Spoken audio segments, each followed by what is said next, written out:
In the spring of 1944, as the Second World War thundered toward its most decisive stage, the Allied forces faced a monumental challenge. To win in Europe, they would need to deceive the enemy on an unprecedented scale. The success of Operation Overlord, the D-Day invasion, depended not only on strength of arms, but also on the mastery of illusion.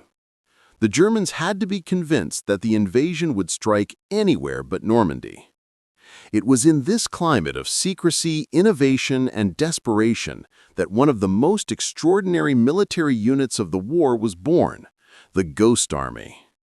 Officially known as the 23rd Headquarters Special Troops, this unit would become a weapon unlike any other. They were not made up of hardened infantry or decorated officers.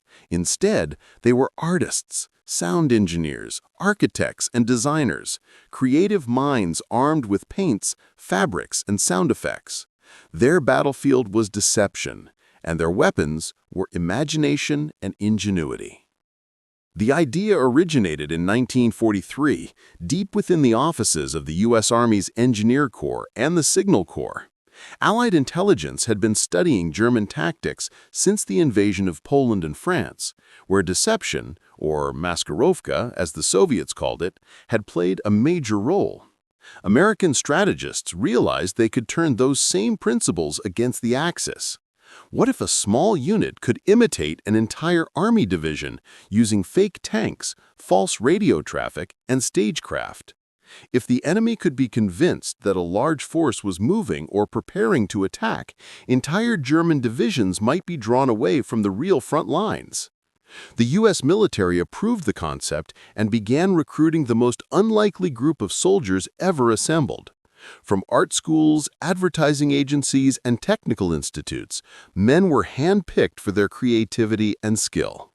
Many were in their early 20s, young illustrators, sound technicians, and theater set designers who had never imagined they would serve on the front lines. Among them were future famous names like Bill Blass, who would later become a world-renowned fashion designer, and Ellsworth Kelly, who would rise to fame as a painter and sculptor. Training began at Camp Forest, Tennessee, in January 1944. The men were introduced to their unusual mission under strict secrecy. Even among other soldiers, their orders were classified. Officially, they were just another engineering unit, but behind the cover stories, they were preparing for something entirely different, a campaign of illusions that would save thousands of lives by confusing and misleading the enemy. Their training covered 4 key elements of deception. The first was visual camouflage, constructing fake tanks, jeeps, artillery pieces, and even entire encampments made of rubber and canvas. The second was sonic deception, using massive speakers mounted on half-tracks to project recorded sounds of tanks, troops, and machinery up to 15 miles away. The third was radio deception, operators sending scripted messages mimicking the chatter of real divisions. And finally, special effects and impersonation, soldiers posing as officers, spreading false information in local towns, and making the illusion complete. Each operation they would conduct later in Europe would combine these techniques into a synchronized performance, a show designed to mislead the enemy. By May 1944, as the Allies prepared for D-Day, the Ghost Army's 23rd Headquarters Special Troops was fully formed. They numbered just over 1,100 men, commanded by Colonel Harry Reeder. Despite their small size, they were capable of impersonating entire divisions of 15,000 to 30,000 troops. Their first mission would take place shortly after the Normandy landings, supporting the breakout from the beaches and the push across France. At this point, the unit still hadn't proven itself in combat. No one knew if inflatable tanks and sound effects could truly fool a battle-hardened enemy. But the stakes were enormous. If the deception failed, Allied troops elsewhere could be exposed to devastating counterattacks. The men of the Ghost Army were acutely aware of this. They might have been artists, but their art could mean life or death for soldiers on the front lines. Meanwhile, across the Channel, the Germans were trying to read the Allies' every move. Hitler's generals, scarred by the disasters of North Africa and Stalingrad, were wary of being caught off guard again. The Abwehr and the Wehrmacht intelligence units were desperate for accurate information. They watched the coastline, tracked radio transmissions, and interpreted aerial photos, searching for signs of invasion. What they would soon see and hear, however, was a meticulously crafted illusion. In the quiet hours before D-Day, as real divisions prepared to storm Normandy, the Ghost Army's precursor units were already at work. Inflatable landing craft were positioned along the British coast near Dover to suggest an invasion toward the Pas-de-Calais. Fake radio operators broadcast signals mimicking the General George Patton's non-existent 1st U.S. Army Group. The deception succeeded spectacularly. German intelligence remained convinced that Calais was the main invasion target even after Allied troops had landed in Normandy. This success laid the foundation for what the Ghost Army would accomplish once they reached France. As the summer of 1944 unfolded, the men of the Ghost Army were deployed across the European theater, moving with the advancing front. They would soon transform quiet French fields and forest clearings into illusions of vast military strength, while keeping the truth carefully hidden. They were not just soldiers, they were actors on the greatest stage in history, performing before an audience that could kill them if they missed a cue. Many of them would later describe the experience as surreal. They slept in foxholes beside rubber tanks, painted shadows on the sides of decoys to make them appear real from the air, and drove convoys in circles to simulate heavy traffic. To the enemy, their phantom armies appeared everywhere. To their own comrades, they remained a mystery, a traveling circus of artists and engineers whose real purpose few understood. But their true test was yet to come. In the chaos of France and the brutal months that followed, the Ghost Army would carry out some of the most daring deceptions of the entire war, operations that would shape the course of the Allied advance toward Germany. By June 1944, the beaches of Normandy had been secured, and the Allies were pushing inland through the hedgerows of northern France. The battle was fierce and chaotic, tanks bogged down in mud, villages reduced to rubble, and columns of wounded men moving in every direction. Amid this violent landscape, a small and unusual convoy rolled ashore. Trucks filled not with ammunition or rations, but with inflatable tanks, sound equipment, and paint supplies. These were the men of the 23rd Headquarters Special Troops, the Ghost Army. Their mission was simple in words, but monumental in execution: to deceive the enemy into fighting shadows. The unit arrived in France in July 1944, following the success of the D-Day invasion. Their first task was to support General Omar Bradley's 12th Army Group, which was engaged in heavy fighting near Saint-Lô and preparing for the breakout known as Operation Cobra. The Allies needed to mislead the Germans into believing that large reinforcements were massing on one part of the front, drawing enemy artillery and reserves away from the real assault. The Ghost Army's first field deception took place near Normandy, a modest beginning for what would become one of the most successful series of psychological operations of the war.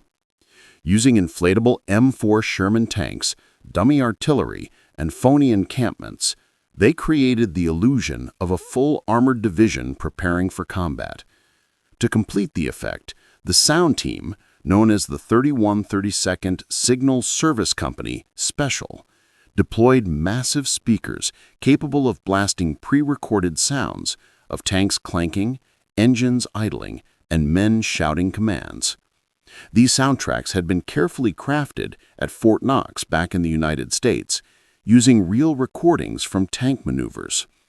Engineers from the Bell Laboratories meticulously edited and layered the sounds to simulate the movements of hundreds of vehicles. When broadcast in the French countryside, the effect was uncanny.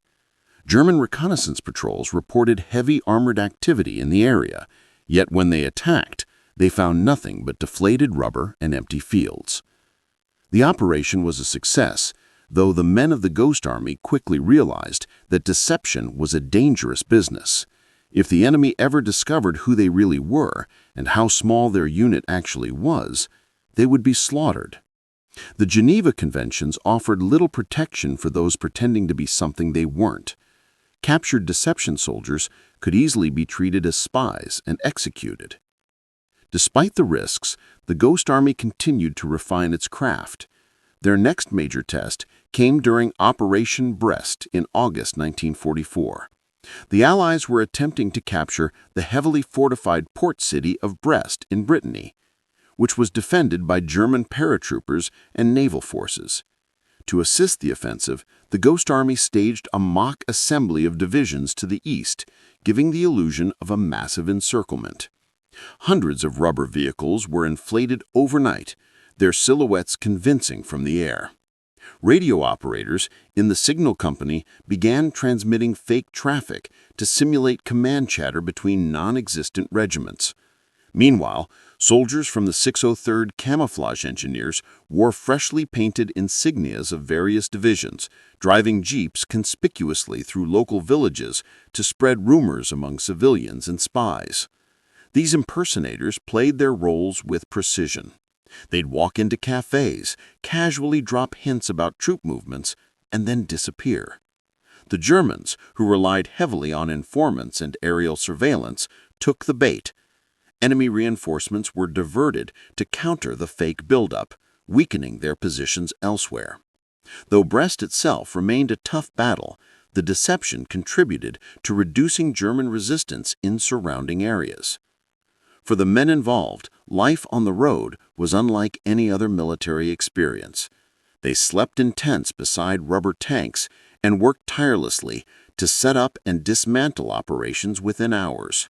Each deception had to be perfectly timed with the movement of real divisions. If they were too slow or too early, the entire ruse could unravel. The unit operated like a traveling theater company, setting the stage, performing, then vanishing into the night. One of the soldiers later recalled, "It was like we were living inside a movie. You had to stay in character at all times, even when you weren't sure who was watching." By September 1944, the Ghost Army had executed multiple operations across France.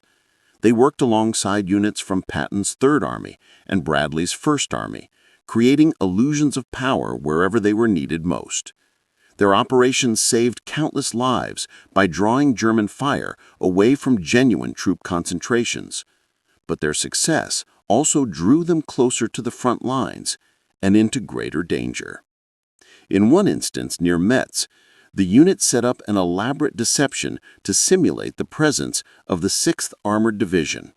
They inflated more than 100 rubber tanks, laid down dummy tracks in the mud, and played endless loops of mechanical noise through the forests. As night fell, they heard distant artillery, German shells zeroing in on their fake positions. The illusion had worked too well.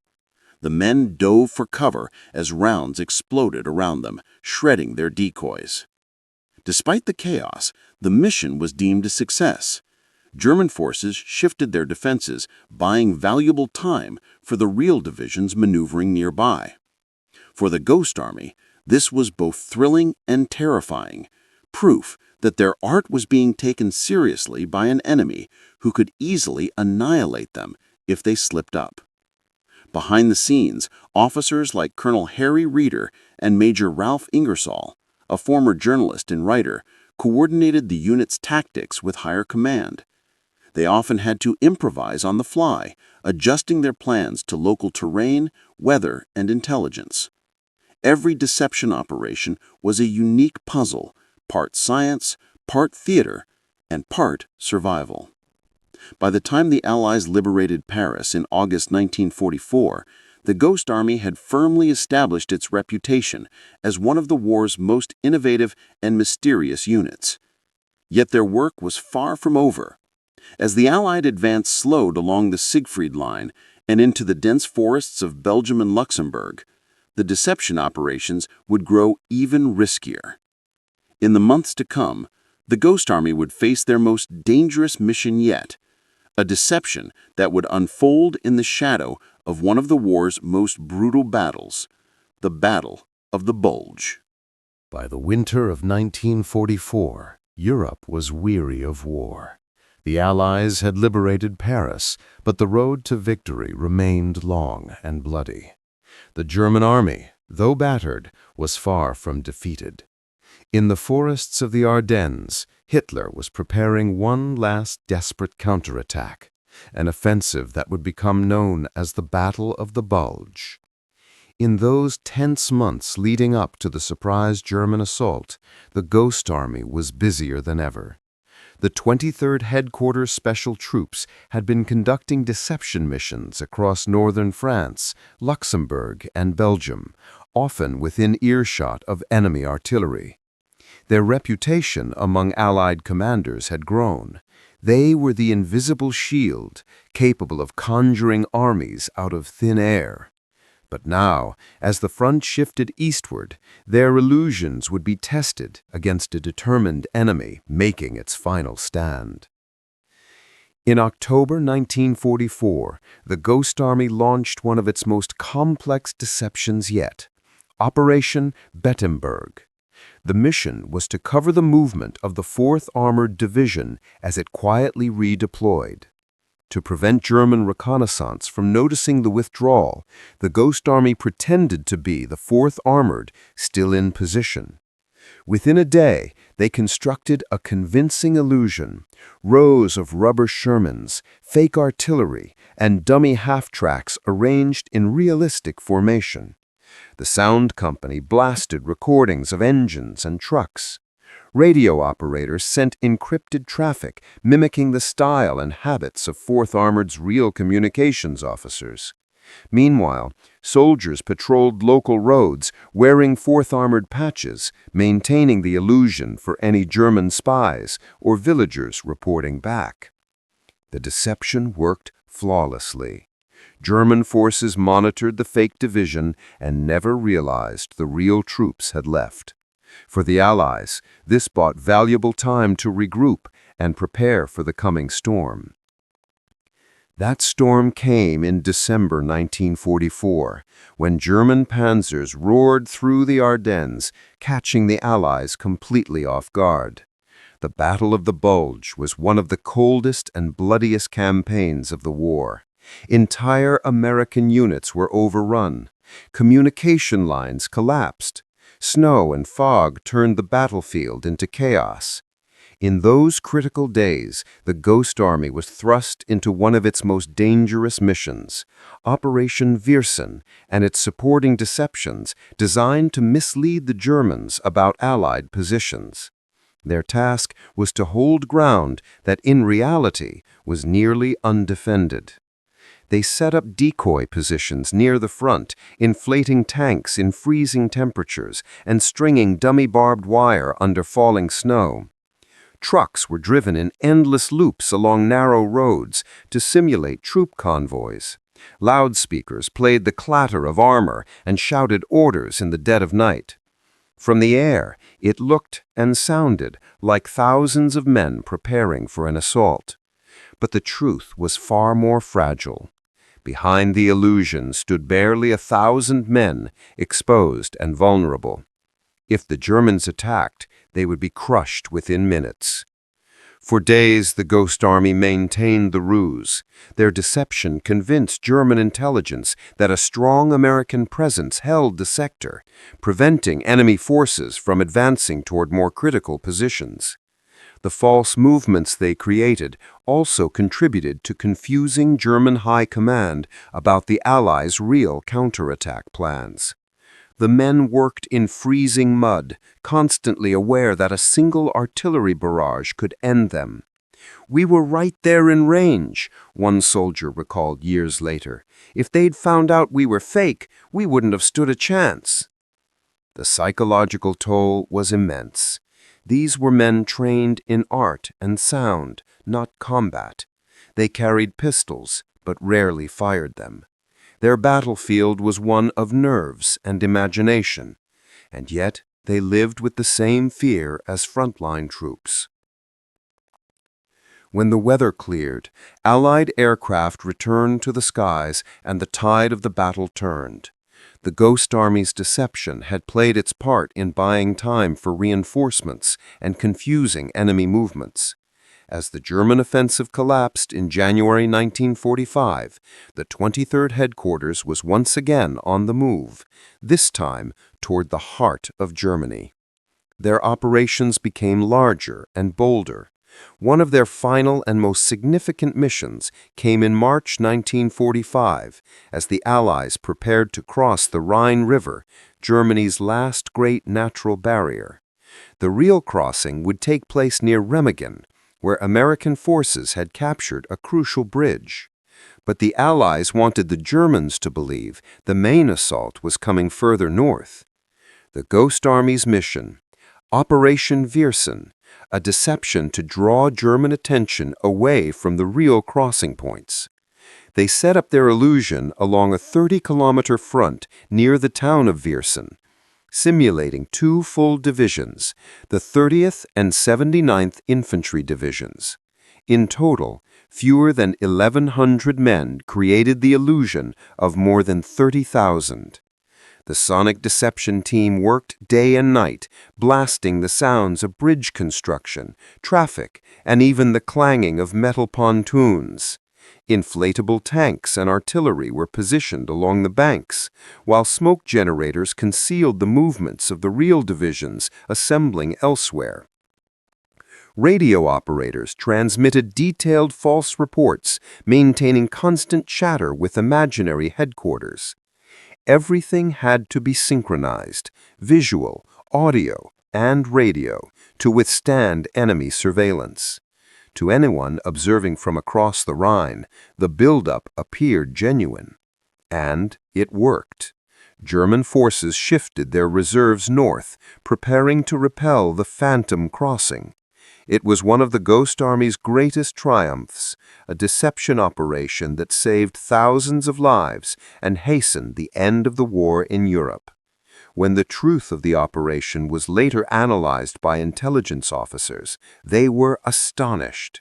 The deception had been so convincing that German commanders had committed entire divisions to fight ghosts. By April 1945, as the Allies advanced deep into Germany, the men of the Ghost Army began to understand that their strange, secret war was nearly over. They had fought not with guns or bombs, but with illusion, misdirection, and creativity. They had proven that art and imagination could be as powerful as steel and fire. Yet their work remained classified. For the world at large, the Ghost Army didn't exist. Their operations would remain secret for decades, their stories untold, their heroism unrecognized. As victory in Europe approached, the men of the 23rd packed away their rubber tanks and silent artillery for the last time. The war of deception was ending. Ahead lay liberation, peace, and for many, a lifetime of silence about what they had done. In May 1945, the guns of Europe finally fell silent. Hitler was dead. Nazi Germany had surrendered. The war that had consumed the world for 6 long years was over.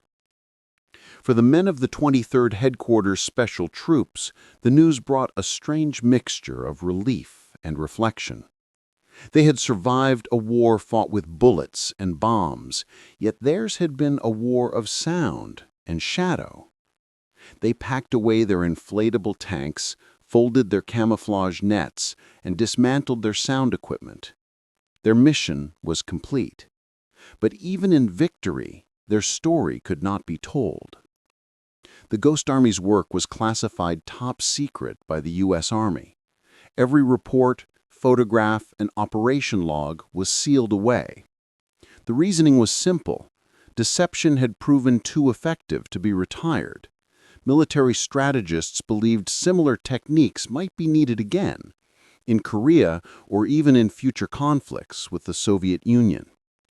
The very existence of the Ghost Army remained hidden for more than 40 years. Most of the soldiers returned home quietly, blending back into civilian life. They became painters, architects, teachers, and designers. Many didn't even tell their families what they had done in the war. To the outside world, they were just another group of veterans who had served somewhere in Europe. But among themselves, they shared an unspoken bond, a brotherhood forged not in fire, but in imagination.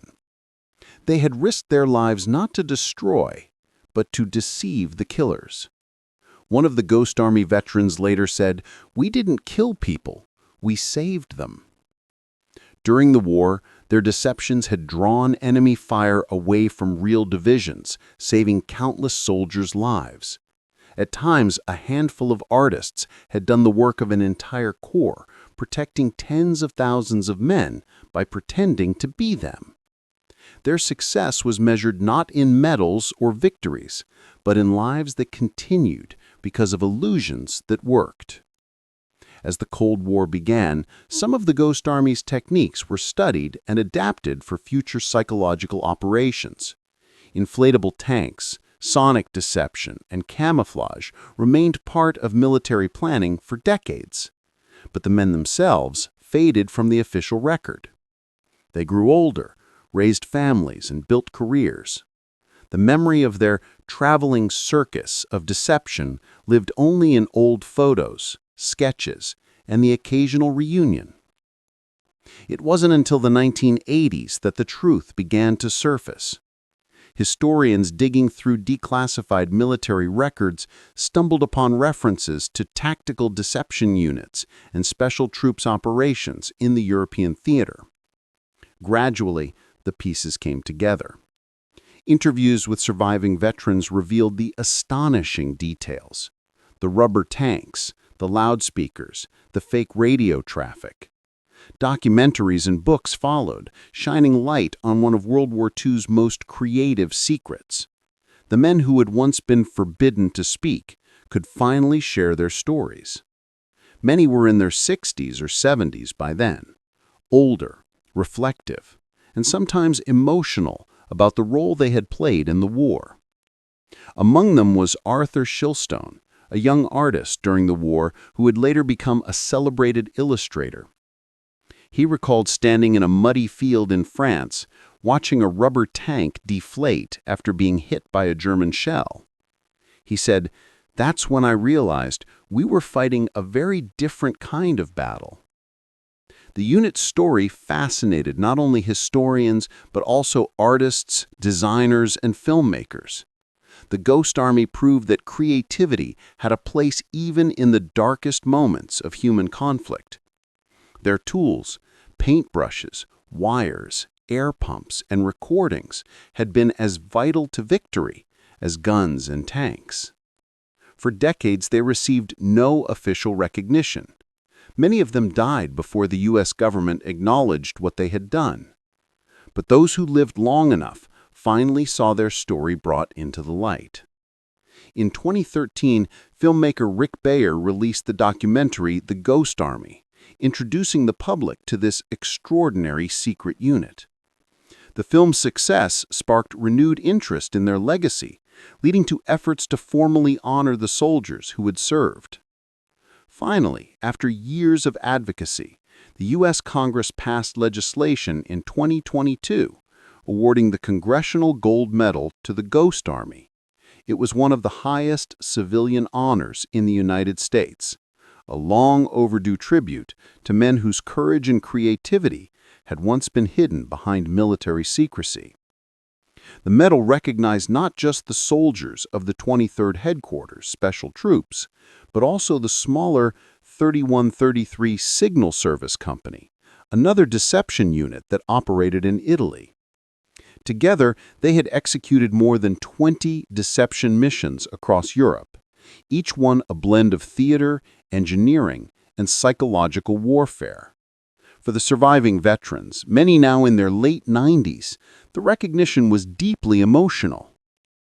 "We were just doing our job," said one, "but it feels good to finally be seen."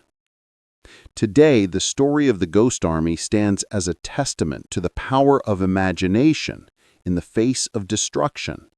Their operations demonstrated that wars are not won by force alone, but by intelligence, adaptability, and the willingness to think differently. Museums across the United States now preserve their artifacts, inflatable tanks, sound equipment, and sketches, reminders of a time when artists went to war not to kill, but to deceive the killers. In an age where warfare is increasingly digital and psychological, the Ghost Army's legacy feels more relevant than ever. Their pioneering work in camouflage, misinformation, and illusion laid the groundwork for modern military deception techniques still used today. Yet beyond the tactics and history, their story carries a deeper meaning, a reminder that even in the most destructive conflict humanity has ever known, there was still room for creativity, courage, and compassion. The Ghost Army never fired a shot in anger. Their weapons were air hoses, paintbrushes, and sound recordings. But through their craft, they saved thousands of lives and changed the course of battles. They showed that the pen, the brush, and even the illusion could be mightier than the sword. When the war ended, they left behind no monuments, no battlefields marked with their name. Only silence, and the shadows of their invisible armies fading into history. But today, their story is no longer a secret. It is a chapter of World War II that reminds us that bravery takes many forms, and sometimes the greatest victories are won by those who were never meant to be seen.